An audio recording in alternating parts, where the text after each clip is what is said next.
मैं आदित्यनाथ योगी ईश्वर की शपथ लेता हूं कि मैं विधि द्वारा स्थापित भारत के संविधान के प्रति सच्ची श्रद्धा और निष्ठा।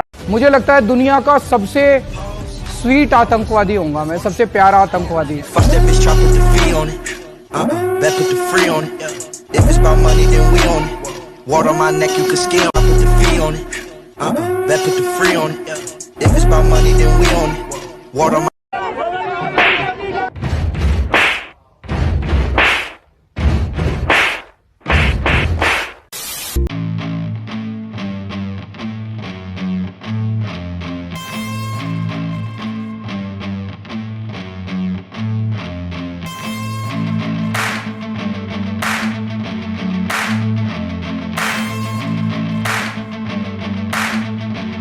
जय श्री राम दोस्तों, आपका भाई लेकर आया आपके लिए एक नई वीडियो।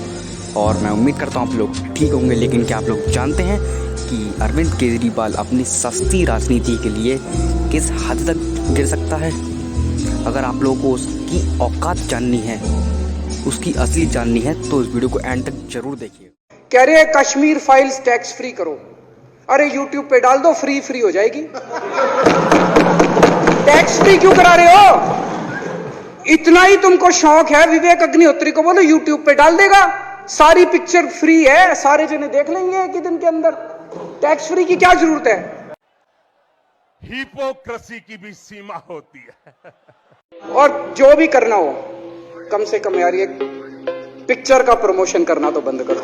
ये गंदे लगते हो तुम लोग, अच्छी शोभा नहीं देता आप लोगों को यार। ये सब दोगला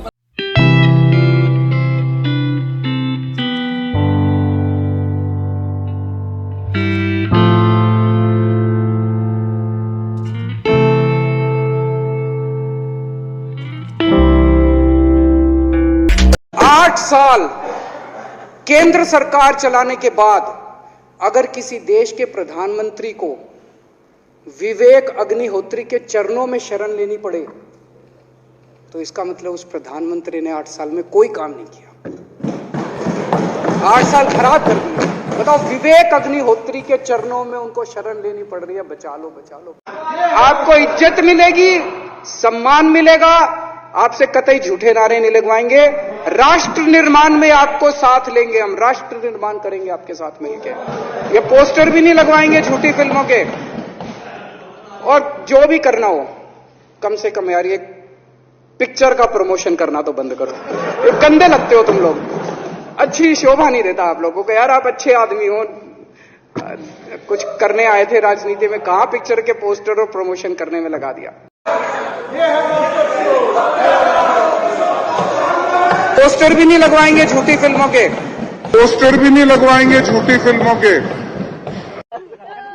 Terror and grief in this remote village in Indian-controlled Kashmir after 24 Hindus were dragged from their homes and massacred.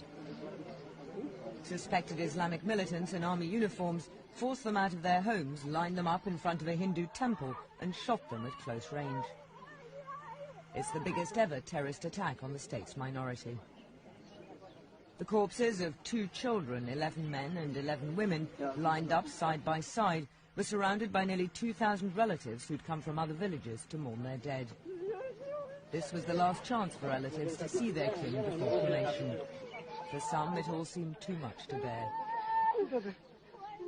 Tens of thousands of Hindus have fled the region after Islamic militants began targeting them as part of their fight for an independent Kashmiri state. Many live in refugee camps outside Indian cities. And after last night's attack, there are many in this village who regret having stayed on.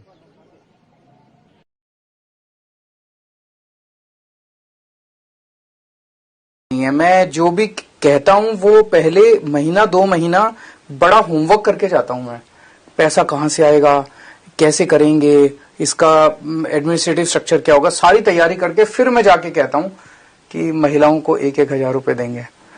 अब आप पूछेंगे पैसा कहां से आएगा? 3 लाख करोड़ का कर्जा खत्म करेंगे पंजाब का और पंजाब के पूरे बजट को पॉजिटिव लाएंगे। मैं आपसे पूछना चाहता हूं कि पंजाब में करप्शन, एक अगर गवर्नमेंट ठेका दे तो उसमें कितनी % करप्शन होती है? मोटे मोटे जनता से पूछता हूँ, कोई कहता है जी 40% पैसा, 50%, मैं कह रहा हूँ मोटा मोटा 20% मान लेते हैं। तो 1,70,000 करोड़ का बजट है, तो 34,000 करोड़ का भ्रष्टाचार में चला गया पैसा। अगर हमने भ्रष्टाचार खत्म कर दिया जैसे दिल्ली में करा है, तो 34,000 करोड़ तो यहीं से आ गया। 20,000 करोड़ मैंने हिसाब लगाया, रेता अगर हमने रेते की चोरी बंद कर दी, 20,000 करोड़ रेवेन्यू तो रेते से आएगा। तो 54,000 करोड़ का तो मैं इंतजाम आज भी करके बैठा हूं। अभी तक मैंने जितनी घोषणाएं की हैं, बिजली की घोषणा की थी और इसकी महिला वाली घोषणा की है, जो फ्रीबी के महिला वाले में 10,000 करोड़ का खर्चा आएगा और बिजली वाले में 2,500 से 3,000 करोड़ का। तो 12-12,500 करोड़ की मैंने घोषणा की है और 54,000 करोड़ एक्स्ट्रा आपको अभी बता दिया कहां से आएगा। तो मैंने मांग की है उनसे कि 50,000 करोड़ पर ईयर कम से कम 2 साल के लिए अगर हमें एक पैकेज मिल जाए पंजाब के लिए, तो तब तक हम अपने खजाने को, अपनी वित्तीय स्थिति को संभाल लेंगे।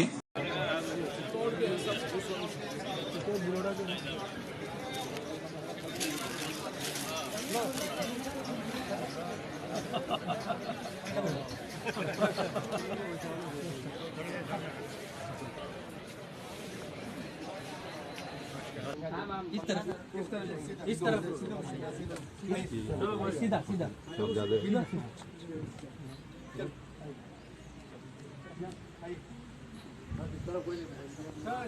Like Anupam Kher has been very vocal. I don't think he needs to be taken seriously. He is a clown. Any number of his contemporaries from NSD and FTI can attest to his sycophantic nature. It's in his blood. He can't help it. जनाब नसीरुद्दीन शाह साहब, मेरे बारे में आपका दिया हुआ interview देखा। आपने मेरी तारीफ में कुछ बातें कही कि मैं क्लाउन हूं, मुझे सीरियसली नहीं लेना चाहिए, मैं साइको फैन हूं, ये मेरे खून में है, वगैरह वगैरह। इस तारीफ के लिए शुक्रिया, पर मैं आपको और आपकी बातों को बिल्कुल भी सीरियसली नहीं लेता। हालांकि मैंने कभी भी आपकी बुराई नहीं की, आपको भला बुरा नहीं कहा। और अब जरूर कहना चाहूंगा कि आपने अपनी पूरी जिंदगी इतनी कामयाबी मिलने के बावजूद फ्रस्ट्रेशन में गुजारी है। अगर आप दिलीप कुमार साहब को, अमिताभ बच्चन साहब को, राजेश खन्ना साहब को, शाहरुख खान को, विराट कोहली को क्रिटिसाइज कर सकते हैं, तो I am sure I am in great company.